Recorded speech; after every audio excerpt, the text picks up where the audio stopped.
चलिए भाई, अस्सलाम वालेकुम तमाम साथियों को एक बार फिर से इस MS उर्दू एकेडमी चैनल पे आप तमाम साथियों का स्वागत है, खैर मकदम है। उम्मीद करता हूँ कि आप तमाम साथी खैरवाफियत से होंगे और अल्हम्दुलिल्लाह आपकी तैयारी काफ़ी अच्छी चल रही होगी और इस उम्मीद का भी ख्वाह हूँ कि आप लोग मेरे वीडियो को बहुत तरजीह के साथ समाप्त फरमाते होंगे।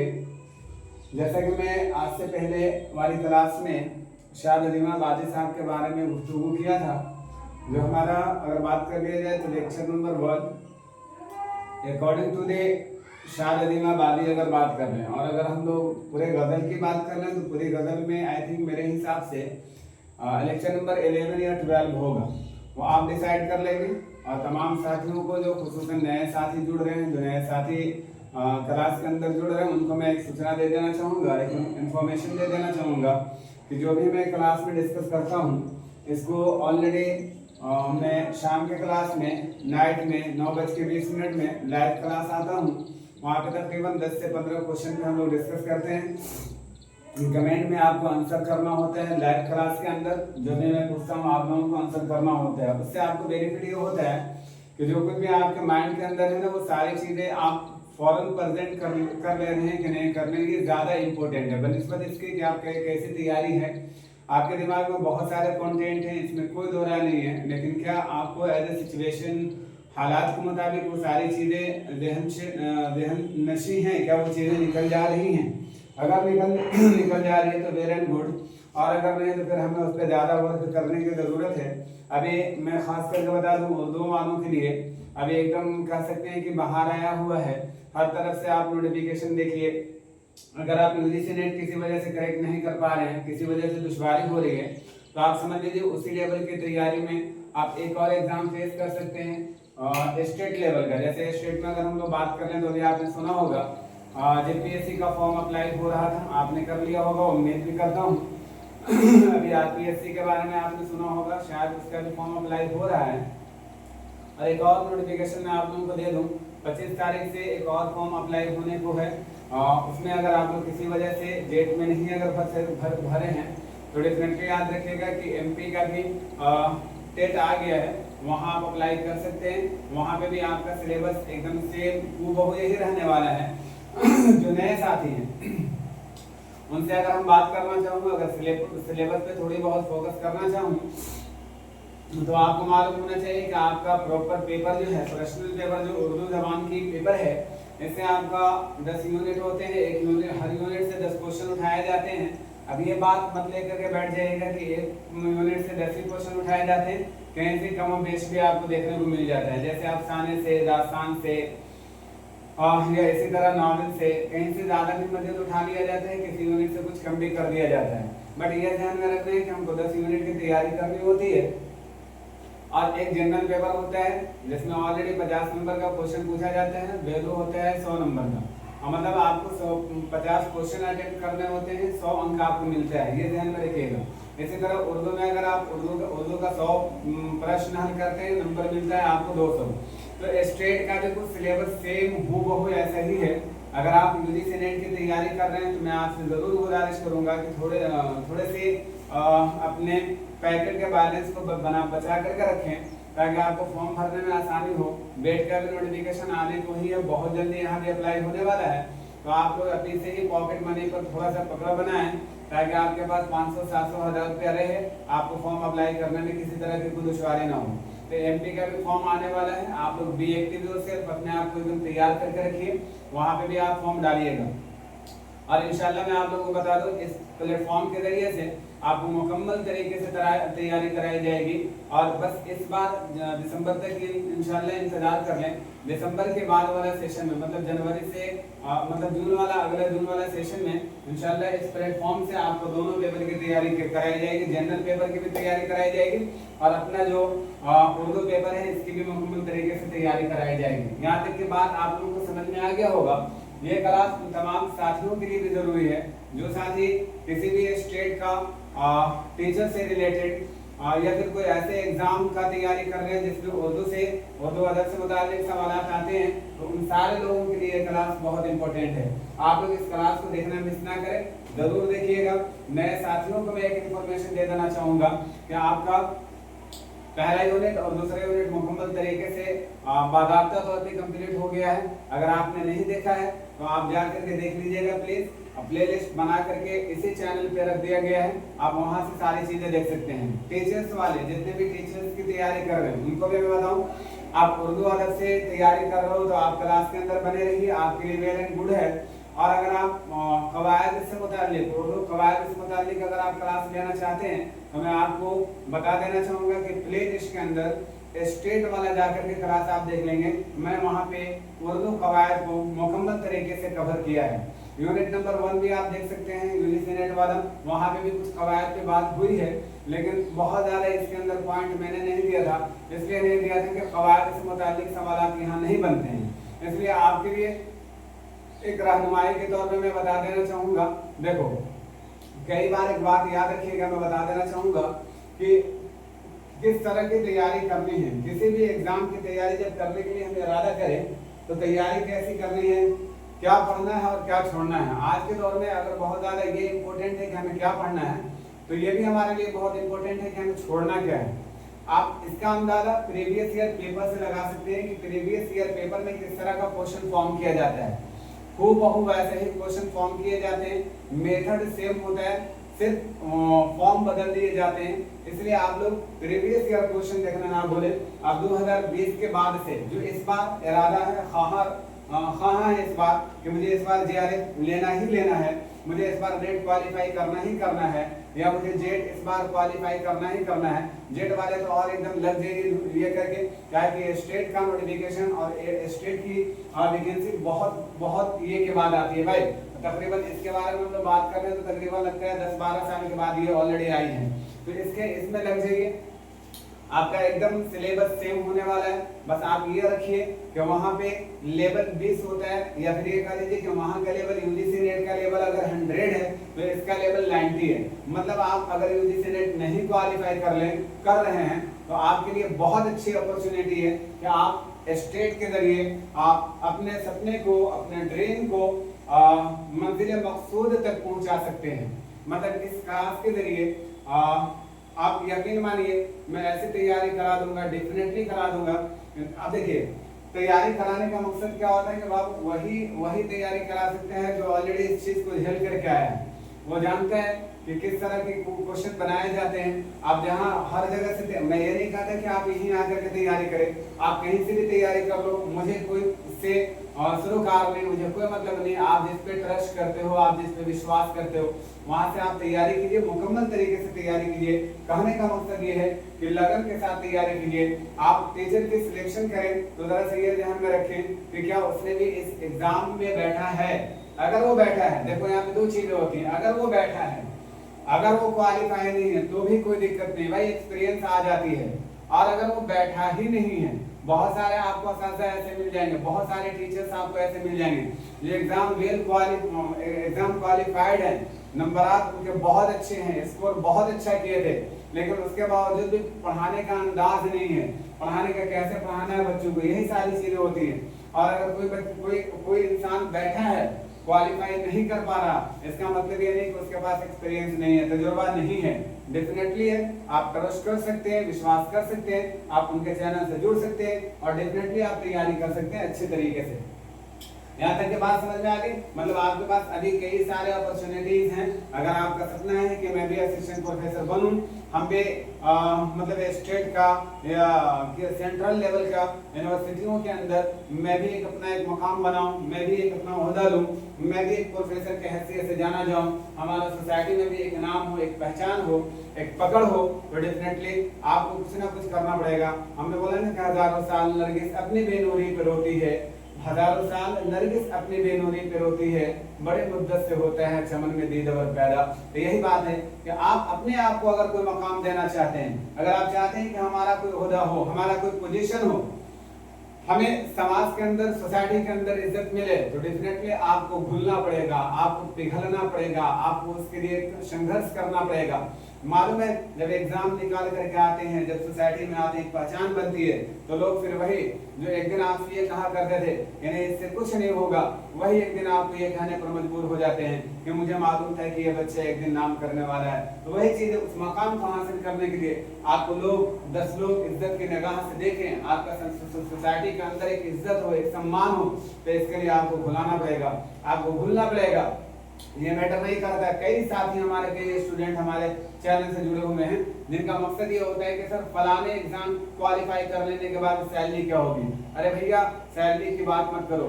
एक पढ़ाने वाला, एक पढ़ने वाला इंसान कम पैसा कमा सकता है, एक रास्ते में बिजनेस करने वाला है, कारोबार करने वाला है, इवन ये कह लो एक ड्राइवर हमसे ज्यादा पैसा कमा सकता है, लेकिन हमारा दर्जा उनके दर्जा से आप मिला नहीं सकते हो भाई। पैसा, money is not everything. Money can not bring happiness. पैसे खुशियां नहीं ला सकती हैं, पैसे आपको रियल हैप्पीनेस नहीं दे सकती हैं। जो आपका मकाम होता है, जो आपका दर्जा होता है, वो एक अलग चीज है, वो एक अलग स्टेटस है। तो इन सबको मद्देनजर रखते हुए आप लगन के साथ, उम्मीद करता हूँ कि आपको ये सारी बातें अच्छी लगी होगी। मैं आपको सिर्फ ये करने के लिए, मोटिवेट करने के लिए सारी बातें रख देता हूँ। कहते हैं तूफान कर रहा है मेरा अज़्म का तवाफ, तूफान कर रहा है मेरा अज़्म का तवाफ, दुनिया समझ रही है कि कश्ती भंवर में है। मतलब ये है कि आप अपने आप को कुछ दिनों के लिए, कुछ महीनों के लिए अपने आप को भुला दीजिए। समाज में ये चीजें फैल जाए कि फला लड़का नहीं नजर आ रहा, फला लड़की नजर नहीं आ रही, लगता है कहाँ चली गई, क्या हो गया, नहीं हो गया, नो प्रॉब्लम, भूल जाने दीजिए। खामोशी इस तरह तैयारी में खामोशी इख्तियार कर लीजिए कि एक दिन आपकी शोहरत, कामयाबी, एक दिन आपकी शोहरत और आपकी क्या कहते हैं गूंज मचा दे सोसाइटी के अंदर कि नहीं फला ने फला काम करके आया है। चलिए आई थिंक आपको मेरी बात सारी चीजें समझ में आ गई होगी। इससे पहले का हमारा जो लेक्चर था वो लेक्चर नंबर 1 था। शाद अदीमाबादी के बारे में हम लोगों ने बहुत सारी चीजें पढ़ रखी थी। शाद अदीमाबादी के बारे में मैं यहीं से क्वेश्चन उठा लेता हूँ आप लोगों से कि बता दीजिए जल्दी से सन्ने विलादत और सन्ने वफात की तारीख, कहाँ पैदा हुए थे और कहाँ इनकी वफात हुई थी। यहीं से मैं उठा लेता हूँ। आप लोगों का दिमाग में ऐसे चलता होगा सर इतना ज्यादा क्यों करते हैं ये सन्ने वफात और सन्ने विलादत को लेकर के। जो पुराने बच्चे होंगे, जो 1-2 बार एग्जाम में बैठे होंगे, वो इस तरह के सवालात उनके दिमाग में नहीं आती होंगी। जो नए बच्चे होंगे वो ये सोचते होंगे कि इतना हाई लेवल का एग्जाम देता हूँ और इस तरह का क्वेश्चन सर पूछ रहे हैं। तो आपको मालूम है जब एग्जाम में जाइएगा तो आपको खुद समझ में आ जाएगा। चलिए तो आप लोग जल्दी कमेंट करके बताइएगा मुझे, are you ready? Now we are going to start our class. Are you ready for everyone? सारे लोग तैयार हैं? आप लोग तैयार हैं तो जल्दी से बता दीजिए please. Now we are going to focus our content.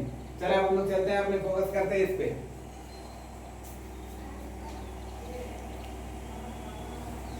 Class कैसा लगता है इसके बारे में जरूर कमेंट करके मुझे बताया कीजिए। कैसा आपको फील होता है इस क्लास के अंदर, कैसा महसूस होता है, आपको क्या लगता है कि यहाँ से ऑलरेडी हम कुछ कर पाएंगे?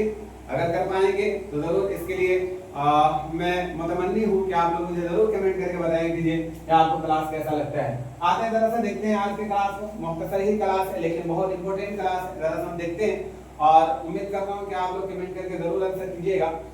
मेरा वीडियो का टाइमिंग 7 बजे से लेकर के 7:30 बजे के बीच में है। एक शॉर्ट वीडियो के माध्यम से आप लोगों को जांचना और परखना चाहता हूं, उसको भी आप लोग अटेम्प्ट किया कीजिए, छोड़िएगा मत प्लीज। और ये लॉन्ग वीडियो ये भी 7-7:30 के बीच में अपलोड कर दिया जाता है, इसको भी आप देख लीजिएगा। वीडियो पॉज करके जितने भी आपके लिए कंटेंट इंपॉर्टेंट होंगे वो सारे के सारे नोट डाउन कर लीजिएगा। चलिए are you ready? Now start we are class, our class. हम लोग शुरू करें अपने क्लास को। Will we start our classes? चलिए देखते हैं, बिस्मिल्लाह करते हैं। बिस्मिल्लाहिर्रहमानिर्रहीम। आइए देखते हैं खान। अच्छा एक और क्वेश्चन यहाँ से आप लोग जल्दी से ले लीजिए और मुझे आंसर करके बताइए जल्दी से कि खान बहादुर का खिताब इनको कब मिला था और किसके जरिए मिला था? खान बहादुर का खिताब इन्हें कब मिला था और किसने दिया था? ये भी इंपॉर्टेंट क्वेश्चन है, आप जल्दी से बता दीजिएगा। शाद अदीमाबादी का असल नाम, हर चीज में इनके लिए इंपॉर्टेंट हो जा रहा है भाई। शाद अदीमाबादी का नाम भी आप बता दीजिएगा। मैंने बहुत अच्छा एक तरीका बताया था याद करने का। कॉमन जो चीजें होती है वो मोहम्मद करके शुरू में हम लोग मोहम्मद लेकर के आते हैं और उसके बाद अपना नाम देते हैं, लेकिन इन्होंने अली पहले लाया, मोहम्मद बाद में लाया। याद रखिएगा अली मोहम्मद इनका नाम था असल। शाद अजीमाबादी, इनसे मुताल्लिक चंद मखसूस अक़वाल, इनके कुछ अक़वाल हैं, इनके ऊपर कुछ अक़वाल हैं, कुछ मुहक्किकीन का इनके बारे में नजरिया है, कुछ इनका थॉट है, जरा उसको हम लोग समझते हैं। और इंशाल्लाह फिर अभी लास्ट में क्लास के बाद मैं इंशाल्लाह मुकम्मल तरीके से गजल के ऊपर कुछ सवाल लेकर के आऊंगा, आप लोगों को आंसर करना होगा। Are you ready? आप लोग अगर रेडी है तो जल्दी से कमेंट करके मुझे बता दीजिएगा। देखते हैं, पहले सवाल ले लेते हैं। एक बिहारी थे, एक बिहारी ने एक बिहारी के ऊपर कैसा कमेंट किया, देखिएगा जरा सा। इनके खुद नविश का मुताला करने के बाद, इनके खुद नविश का मुताला कर लेने के बाद काजी अब्दुल वदूद साहब, बहुत ही इंपॉर्टेंट है, याद रखिएगा। काजी अब्दुल वदूद साहब, जल्दी से आप लोग कमेंट करके बताइएगा। हम एक्टिव हैं, यू शुड बी एक्टिव, आपको भी एक्टिव बनना चाहिए, आप भी एक्टिव बन जाओ। और जल्दी से बताओ मुझे कमेंट करके, तो काजी अब्दुल वदूद साहब मुहक्किकीन में से मुहक्किकीन के ज़ुमरे में आएंगे या फिर नाक़िदीन के ज़ुमरे में आएंगे? किसके ज़ुमरे में आएंगे? जल्दी आप कमेंट करके मुझे बताइए प्लीज, जल्दी आप लोगों को कमेंट करके बताना है। इनका मानना है, ये कहते हैं इनके खुद नविश को मुताला कर लेने के बाद इन्हें झूठों का बादशाह कहा है, इन्हें झूठों का बादशाह कहा है। किसने कहा है? याद रखिएगा, इनके खुद नविश का मुताला कर लेने के बाद काजी अब्दुल वदूद साहब कहते हैं, जल्दी से आप लोग कमेंट करके बताइएगा काजी अब्दुल वदूद साहब के सन्ने वलादत, सन्ने वफात, जल्दी से इनके बारे में बता दीजिए, काजी अब्दुल वदूद साहब के बारे में। हाँ, देखिए एक मुहावरा कही जाती है, अंग्रेजी का एक मुहावरा है कि prophet is honour in his own country. हम लोग हिंदी में एक मुहावरा कहते हैं कि घर की मुर्गी दाल बराबर। वही चीज है कि एक बिहारी के बारे में देखिए कमेंट कर रहे हैं और एक इनके खुद नविश का मुताला करने के बाद कह रहे हैं कि इन्हें झूठों का बादशाह कहा जा सकता है। मतलब ये झूठों का बादशाह थी, इतना डीप जाने की जरूरत है, सिर्फ स्टेटमेंट आपको याद रखना है कि ये स्टेटमेंट किससे बिलोंग करता है, किसने ये स्टेटमेंट रखा था। काजी अब्दुल वदूद साहब का जल्दी से आप बता दीजिएगा। इनके खुद नविश का नाम अगर आपको याद है तो जल्दी कमेंट करके बताइएगा, खुद नविश का नाम इनका जल्दी से बताइएगा मुझे। इनकी किताबों के बारे में हम लोगों ने बहुत डिस्कस किया है, आप ये बता दीजिएगा इनके खुद नविश का नाम क्या था। अगर देख लें इनके बारे में कहा जाता है, इनके बारे में शाद अजीमाबादी के बारे में कहा जाता है कि अगर मीर की सादगी और बेसाख्ता अंदाज में आतिश की रंगीनी बयान की आमेजिश कर दी जाए, मतलब मिला दिया जाए इन दोनों की, तो फिर शाद का एक उसलूब की तकमील हो जाती है। मतलब ये समझ में आ रहा कि इनकी जो सादगी थी, इनकी जो सादगी बेतकल्लुफी, मीर की जो सादगी बेतकल्लुफी, जो सादा अंदाज कहने का, इसी तरह आतिश की रंगीन बयानी, ये दोनों को अगर हम लोग मिला दें तो याद रखिएगा एक शख्सियत की तकमील होती है और वो है शाद अजीमाबादी। मतलब ये कहना चाह रहे हैं डायरेक्टली, आप इस स्टेटमेंट को ऐसे याद रख सकते हैं कि मीर की उनसियत और आतिश की उनसियत दोनों का आमेजिश अगर कर दिया जाए, दोनों को अगर मिला दिया जाए तो शाद अजीमाबादी बनते हैं, ये याद रखिएगा। अब एक चीज आप लोग जल्दी से बता दीजिएगा, मीर साहब को छोड़ दीजिए, कॉमन है, हर कोई जानता है। आतिश के बारे में जल्दी से बता दीजिएगा, आतिश का पूरा नाम क्या था और इनके सन्ने विलादत और सन्ने वफात क्या था, ये कमेंट करके मुझे जल्दी बताइएगा। आपसे मैं पूछ जो क्वेश्चन मैं कर रहा हूँ प्लीज आप लोग कमेंट करके आंसर देने का कोशिश कीजिएगा, नजरअंदाज मत कीजिएगा। अगर आप इसको नजरअंदाज करेंगे तो वक्त आपको नजरअंदाज कर देगा। याद रखिएगा, मैं आप लोगों को बता देना चाह रहा हूँ कि अगर आप किसी चीज को अहमियत नहीं देते हैं तो फिर वक्त आपके औकात को बता देती है कि आपके औकात कैसी है। याद रखेंगे। आगे देखिए, बयान की आमेजिश कर दी जाए। दबिस्तान अजीमाबाद की आबरू कहा गया है, दबिस्तान अजीमाबाद। अगर हम लोग दबिस्तान की बात कर लें तो कितने दबिस्तान यूजीसी नेट के मुताल्लिक इम्पोर्टेंट है, उनका नाम कमेंट करके मुझे जरूर आप लोग दीजिएगा। दबिस्तान, कितने दबिस्तान इम्पोर्टेंट है, कौन कौन से दबिस्तान से क्वेश्चन आते हैं, ये जरूर हमको बता दीजिएगा साथ में।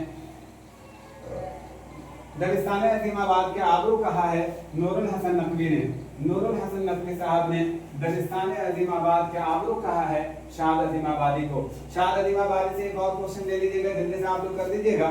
शाद अजीमाबादी के वालिद का नाम क्या था, शाद अजीमाबादी के वालिद का नाम क्या था, जल्दी से आप कमेंट करके बताएंगे। मौजूदा असातिज़ा में शायद शाद का हम असर कोई दूसरा हो जिसने हमारी महफिल अदब का पिछला समा देखा हो और यह दिखाया हो और उस्तादाने कोहन के सोहबत मिली हो सैयद सुलेमान नदवी। ये स्टेटमेंट सिर्फ याद रखना है आप लोगों को। मौजूदा असातिज़ा में शायद का हम असर कोई दूसरा व्यक्ति हो, कोई दूसरा इंसान हो, कोई दूसरा शायर हो जिसने हमारे महफिल अदब का पिछला समा दिखाया हो और दाने कोहन के सोहबत मिली हो सैयद सुलेमान नदवी।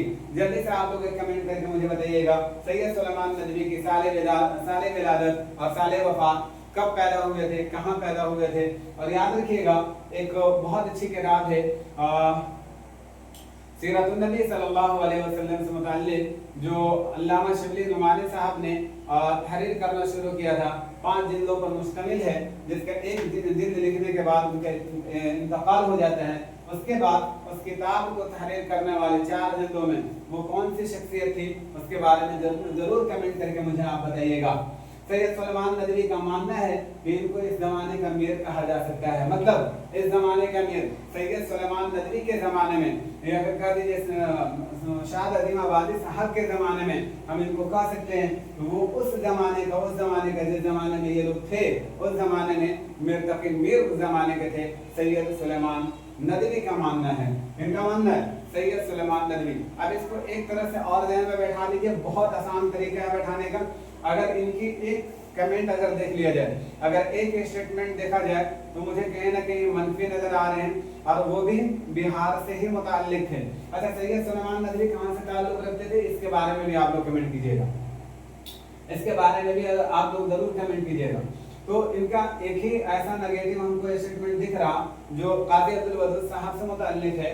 काजी अब्दुल वदूद साहब ने कहा है शाद अजीमाबादी के बारे में, वरना अगर सारा चीज देखा जाए और 2 स्टेटमेंट ऐसे भी हम लोग याद रख सकते हैं कि शाद ये सैयद सुलेमान नदवी का दोनों स्टेटमेंट इनके बारे में हमें हमेशा इंडिकेट करा रहा है कि एकदम पॉजिटिव है, इनका एकदम पॉजिटिव है।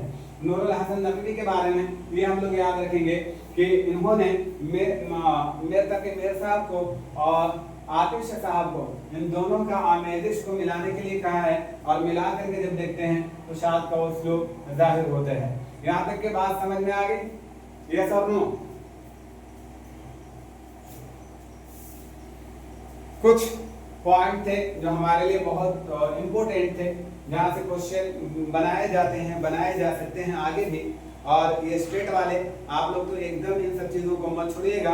आप ये यकीन मानो जब ये सारी चीजें पढ़ करके जाओगे, याद करके जाओगे तो आप देखना एग्जाम दरूह अफजा की तरह काम करें, मजा आता है। यकीन मानिए आप जब मुकम्मल तरीके से तैयारी करके जाते हैं, सिलेबस अच्छा से खंगाले हुए होते हैं और जब जाते हैं एग्जाम में बैठते हैं तो आपका एकदम सीना चौड़ा होता है, जब ऑलरेडी कॉन्फिडेंस इतना बिल्ड होता है। इसलिए मैं साथियों को बार बार ये रिक्वेस्ट करता हूँ और मैं कहता हूँ ऐसे आप लोगों को कहने क्या जरूर, काफी एक्सपीरियंस होगा आप लोगों को, लेकिन फिर भी मैं कहना चाहूंगा कि आपके पास 10 यूनिट है, उर्दू का पेपर आप पहले हल करते हो और करना भी ऐसा ही, ये भी ध्यान में रखिएगा।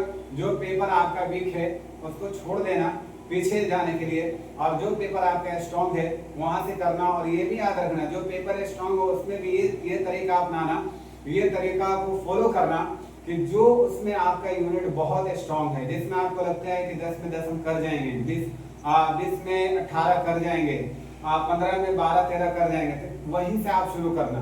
आपको ऑप्शन दे देता है, वहां पे सिस्टम पे बैठाता है तो ऑप्शन दे देता है कि आप जहां से चाहो क्वेश्चन शुरू कर सकते हो, एक से जाने की जरूरत नहीं है। आप जब शुरुआत में इब्तदाई दौर में आप अपना क्वेश्चन को 10-12 क्वेश्चन एकदम अटेम्प्ट कर जाते हैं और आप मुकम्मल तरीके से अच्छे तरीके से कर जाते हैं तो आपके अंदर यकीन मानो एक अलग तरीके का कॉन्फिडेंस जाहिर होता है। और यकीन मानिए वैसी सिचुएशन में ना कुछ गलत क्वेश्चन भी आप आसानी से सही कर देते हैं। तो ये ध्यान में रखिएगा, ये हमेशा ध्यान में रखिएगा कि जो आपका यूनिट बहुत स्ट्रॉन्ग है वहीं से आप शुरू कीजिएगा, खास वो आखिरी यूनिट ही क्यों ना हो, वहीं से आप शुरू कीजिए, वहीं से इब्तिदा कीजिए, इंशाल्लाह देखिए बहुत अच्छा रिजल्ट मिलेगा। और स्टेट वाले एकदम इन सबको हम लोग पी करके जाएंगे इस बार। स्टेट वाले इंशाल्लाह एक बिहारी का दबदबा झारखंड के अंदर हम लोग चल करके दिखलाएंगे कि इंशाल्लाह देखिए हम लोग आकर के दूसरे स्टेट में भी अपने टैलेंट का मुजाहरा कर रहे हैं और डेफिनेटली करेंगे इंशाल्लाह। ऐसी मेहनत करें, ऐसी लगन के साथ लगे रहें इंशाल्लाह। आप सोचें कि झारखंड में एक सीट मेरे लिए ही है, हम खास मेरे लिए कितने मुकाबले में साथी क्यों नहीं बैठ जाए, बस एक सीट मुझे अपना खास कर लेना है, ये इरादा बना ले इंशाल्लाह। रास्ते अल्लाह आसान कर देंगे और रास्ते के जितने भी दुश्वारियां होंगी वो सारे के सारे खत्म हो जाएंगे। चलिए हम लोग देखते हैं वजन के बारे में। जो हम लोगों ने पीछे पढ़ा था उनके बारे में 10 मिनट हम लोग ये करते हैं जल्दी से। आप जल्दी जल्दी क्वेश्चन में करता जाऊं, आप जल्दी जल्दी मुझे आंसर करते हुए चलिएगा। आप लोग रेडी हो?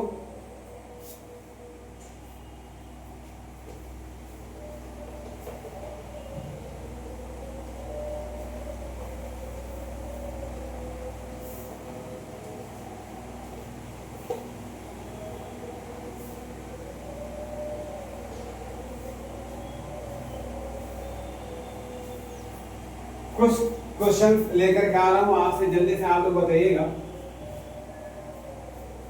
जल्दी से आप लोग बताइएगा इसके बारे में। कल का इंशाल्लाह फिर क्लास जैसे हम लोग वजन को खत्म करेंगे, 2 दिन का क्लास मैं आप लोगों के लिए फॉर्म करके लेकर आऊंगा। और पीछे से जितने भी क्वेश्चन की शक्ल इख्तियार करने वाले स्टेटमेंट होंगे, यदि इस तरह के क्वेश्चन बनाए जाते हैं इंशाल्लाह उन सारे के सारे कवर करेंगे इंशाल्लाह, ताकि वजन से रिलेटेड हमें कोई डाउट ना रहे, किसी तरह का कोई प्रॉब्लम ना रहे।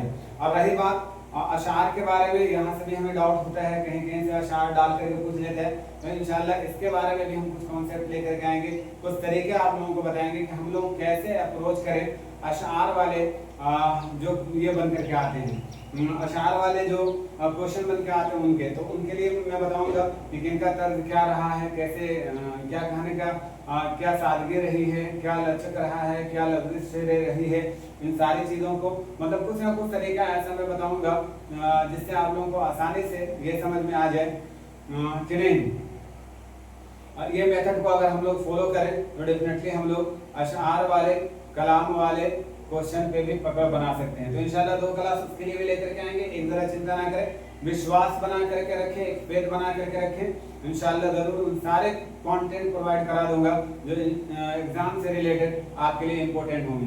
बस आपसे एक गुजारिश है, छोटी सी रिक्वेस्ट है कि आप लोग अगर नए साथी हैं, अगर पुराने साथी हैं तो आप दूसरे साथी को जोड़िए, उन तक वीडियो शेयर कीजिए ज़्यादा से ज़्यादा, आप लोग भी लाइक कीजिए, और नए साथी हैं तो आप लोग चैनल को सब्सक्राइब करके रखिए। और जितने आपके रिश्तेदार में जितने भी जहाँ तक कि आपका पहुँच है, जहाँ तक कि आपके पास मतलब आप ये कर सकते हो आसानियां से, आप तक सहूलत के साथ आप वहां तक पहुंच सकते हो, तो उनका भी मोबाइल लेकर के आप इस चैनल को सब्सक्राइब करना ना भूलें। इंशाल्लाह ये फ्यूचर में इस चैनल का फ्यूचर ब्राइट हो या ना हो, लेकिन इंशाल्लाह इतनी उम्मीद जरूर आप रखिए कि इंशाल्लाह आपका फ्यूचर जरूर ब्राइट कर दिया जाएगा। Are you understanding? समझ रहे मेरी बात? डेफिनेटली कर दिया जाएगा, बस इतनी इस चीज की गारंटी रखिए। जल्दी से बताइए, हम कहीं कहीं से ऐसे मिसलेनियस क्वेश्चन उठा रहे हैं, जल्दी जल्दी से आप लोग बताइएगा। मीर तकी मीर को फितने रोजगार किसने कहा था? मीर तकी मीर साहब को फितने रोजगार किसने कहा था?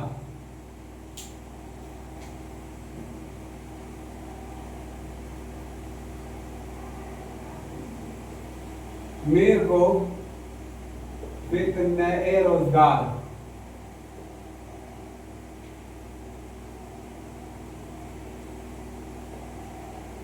किसने कहा? जल्दी से आप आंसर करोगे, कमेंट करके जल्दी जल्दी आंसर करोगे, मैं ध्यान लिखता चलूंगा। आप जल्दी से बता दीजिए। मीर तकी मीर लखनऊ कब आए थे? मतलब इनकी तशरीफ और लखनऊ में कब हुआ था? और साथ में ये भी बताएंगे लखनऊ कब आए थे, और साथ में ये भी बताएंगे कि मीर तकी मीर किस बादशाह के दौर में लखनऊ आए थे, किस बादशाह के दौर में लखनऊ आए थे, ये भी आप बताइएगा जल्दी से। मीर तकी मीर लखनऊ कब आए थे और किस बादशाह के जमाने में, किस बादशाह के जमाने में?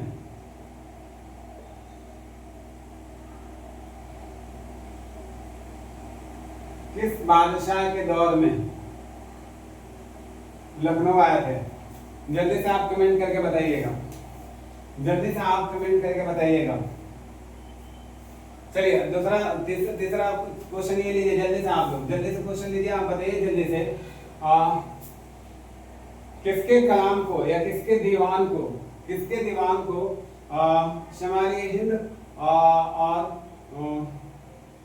जुनूबी हिंद, ये कालिजी या फिर ये कालिजी के किसके दीवान को मतलब पुल करार दिया गया है? किसका पुल करार दिया गया था? आप लोग जल्दी से कमेंट करके बताना चाहेंगे।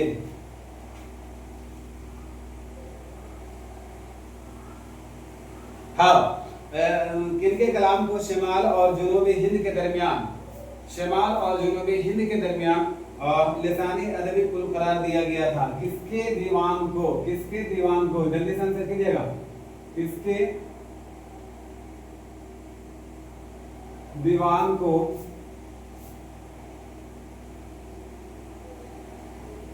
और जुनूब, किसके दीवान को शिमाल और जुनूब के अदबी पुल करार दिया गया है, करार दिया गया है? जल्दी से, आज का क्लास इंशाल्लाह आपको बहुत कुछ सिखा करके जाएगा, बस आप क्लास के अंदर बने रहिए, यकीन मानिए आज बहुत कुछ सीख करके जाएंगे। आपको लगेगा कि इतना सस्ता में कितने सारे कंटेंट ऑलरेडी लेकर के मैं जा रहा हूँ, बस आपका काम यही जिम्मेदारी यही है, बस आप अपना छोटा सा जिम्मेदारी निभा दें, चैनल को सब्सक्राइब कर लें, बेल आइकन को प्रेस कर दें, टूल से आवाज करेगा, आप समझ जाएंगे कि हर नोटिफिकेशन आपके पास समय के साथ पहुंचेगा। इंशाल्लाह कल की क्लास, सैटरडे वाला क्लास आप लोग मिस ना करेंगे, इवनिंग वाला जो रात में मैं कहा था उस क्लास को आप लोग मिस ना करें, और इंशाल्लाह संडे वाला क्लास और मिस मत कीजिएगा, वो वाला इंपॉर्टेंट रहेगा, इसलिए उस दिन मैं मुकम्मल तरीके से दे हूँ और बहुत सारी चीजों को उस दिन हम कवर करने वाले हैं, तो आप उसमें जुड़ना ना भूलिएगा। किस दीवान को शिमाल और जुनूब के अदबी पुल करार किया गया? किसके दीवान को, ये याद रखिएगा। आप जल्दी से बताइए, मीर के कुल कितने दीवान हैं? मीर के कुल कितने दीवान हैं? अब इसमें ये बता दीजिएगा आप साथ में जल्दी से, उर्दू में कितने हैं और फारसी में, मतलब और फारसी में कितने हैं, ये जल्दी से बता दीजिए। मीर के कुल कितने दीवान हैं ये बताना है आपको, और ये बता दीजिएगा कि मीर के उर्दू में कितने दीवान थे और फारसी में कितने दीवान थे, ये भी साथ में आप बताइएगा। मीर का एक तज़किरा है, उस तज़किरा का नाम जरूर बताइएगा, हर एग्जाम में, हर एक एग्जाम के बाद उसका क्वेश्चन बनता हुआ मिल जाता है। स्टेट वाले एकदम प्रीवियस ईयर यूजीसी नेट वाला जितना भी क्वेश्चन है इसको पी जाइए, डेफिनेटली आप 60-70 क्वेश्चन आप कवर कर जाएंगे वहां से। 2020 के बाद से जितना भी क्वेश्चन है सारा का सारा प्रीवियस ईयर क्वेश्चन को एकदम भूल जाइए, पी जाइए, डेफिनेटली आपको देखने को मिलेगा कि वहां से बहुत सारे क्वेश्चन फॉर्म किए जाएंगे, इसलिए कि कई साल के बाद जेट आ रहा ना, तो डेफिनेटली आपको वहां से क्वेश्चन मिलेगा देखने को। आप जल्दी से बताइए, अगर आप बता दिए होंगे तो आप बता दीजिए इनके तज़किरे में उर्दू के कुल कितने शोरा के बारे में तज़किरा किया गया है? बहुत मजा आएगा आज की क्लास में, आप सिर्फ जुड़ करके देखिए, बंद करके देखिए, इंशाल्लाह बहुत कुछ सीख करके जाइएगा।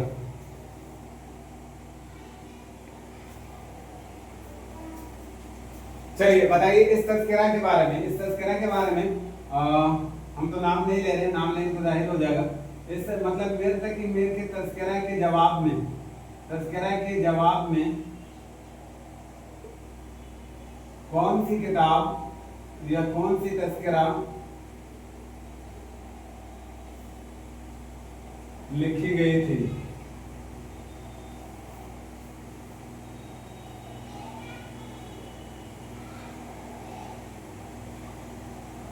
लिखी गई थी, और साथ में ये भी बताइएगा कि किसने लिखा था, किसने लिखा था ये बताइएगा।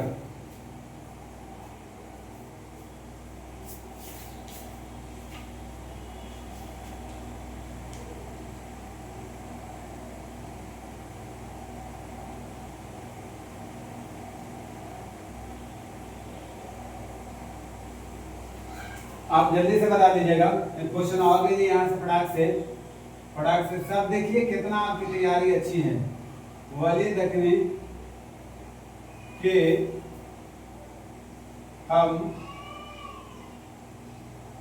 असर शायर कौन था? हम असर शायर कौन थे? वली दखनी के हम असर शायर कौन थे? जल्दी से आप आंसर कीजिएगा फटाक से, हम इंतजार नहीं करेंगे, आगे क्वेश्चन लेकर के आएंगे, जल्दी जल्दी बताइएगा।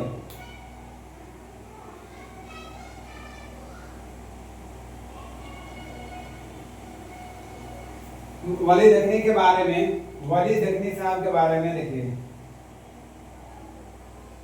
वली दखनी साहब के बारे में किसने कहा था, किसने कहा है कि वो शैतान से भी ज्यादा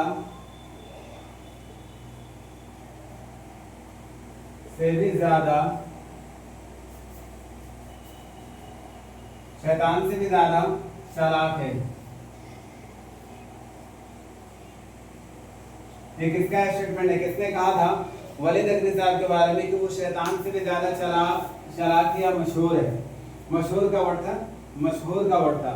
जल्दी से आप आंसर करेंगे, जल्दी से आंसर करेंगे प्लीज।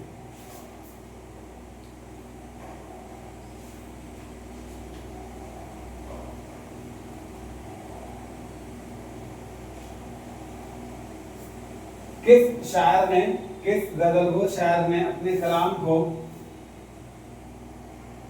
किस शायर ने अपने कलाम को खास पसंद करार दिया, किस शायर ने अपने कलाम को खास पसंद करार दिया है, मतलब किसने अपने कलाम के बारे में कहा है कि ये मेरा कलाम जो है बहुत खास पसंद कलाम है। आप जल्दी से बता दीजिएगा।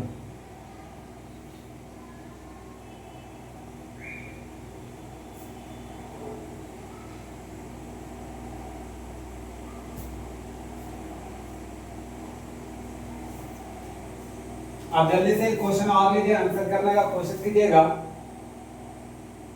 जिक्र मीर,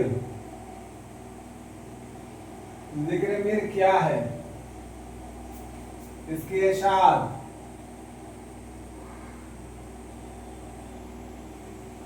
इसकी इशार, इसके इशार। और अगर यहां तक आपका रसाई हो गया है तो आप साथ में ये बता दीजिएगा जल्दी से कि इसको उर्दू में किसने तर्जमा किया था। उर्दू में जैसा कि आपको मालूम होना चाहिए कि जिक्र में जो किताब है ना, ये तस्दीक फारसी में लिखी गई थी।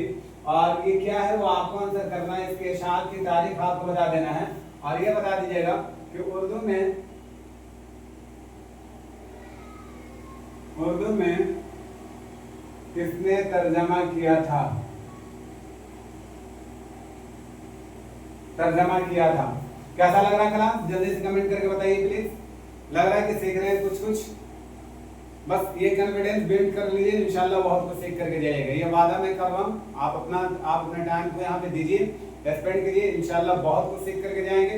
और बहुत कुछ इंशाल्लाह आपको क्वेश्चन की शक्ल में देखने को मिलेगा एग्जाम के अंदर। ये सारे क्वेश्चन आपके लिए बहुत इंपॉर्टेंट है, जल्दी जल्दी बताइए, जल्दी जल्दी आप लोग बता दीजिए। उर्दू में कितने, फारसी में कितने, ये सारी चीजें। यहाँ तक कि आप लोगों को क्लास में जो कुछ भी मैंने पूछा है, उम्मीद करता हूँ कि इंशाल्लाह इनको एकदम जरूर आप लोग कमेंट करके बताइएगा सारी चीजें। वीडियो अगर अच्छा लगता है तो ज्यादा से ज्यादा लाइक कीजिएगा, चैनल को सब्सक्राइब करना ना भूलिएगा। ये आपकी फर्स्ट जिम्मेदारी है, दिस इज योर रिस्पॉन्सिबिलिटी, आपकी जिम्मेदारी है, इसको एकदम जरूर कीजिएगा। और इंशाल्लाह लाइव क्लास 9:20 में, अगर आप डेफिनेटली इरादा बना करके रखिए कि इस बार एग्जाम हमको क्वालिफाई करना है, टारगेट है आपका कि इस बार हम चाहे कुछ भी हो जाए कम वॉट में मुझे कर लेना है, तो डेफिनेटली आप क्लास से बने रहें, डेफिनेटली इंशाल्लाह बहुत अच्छा फायदा होगा, कंफर्म मैं बता रहा हूँ। और मुझे आप कोशिश कीजिए कि ज़्यादा से ज़्यादा नए साथी भी जुड़ें आपके साथ और लोगों का भी भला हो जाए। और वीडियो कैसा लगा इसके बारे में जरूर आप लोग मुझे फीडबैक दिया कीजिए। शुक्रिया देखने के लिए मेरे वीडियो को।